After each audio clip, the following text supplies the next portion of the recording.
امی نے رات کو عمیر کے کپڑے استری کر کے جوتے پالش کیے، صبح اس کے لیے ناشتہ بنایا، چائے پلائی، بالوں میں کنگھا کیا اور یونیفارم پہنا کر اسکول بھیجا۔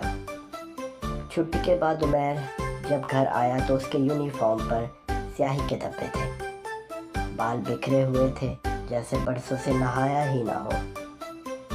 عمیر نے بستہ صوفے پر پھینکا، لونچ میں جوتے اتارے اور موزہ ادھر سے ادھر پھینکا اور چپس کا پیکٹ کھول کر کھانا شروع کر دیا۔ امی باورچی خانے سے کھانا پکا کر باہر آئی تو عمیر کو اس حال میں دیکھ کر ماتھا شکلوں سے بھر گیا اور بولی، عمیر، گھر آ کر سب سے پہلے سلام کرتے ہیں اور یہ کیا ہویا بنا رکھا ہے؟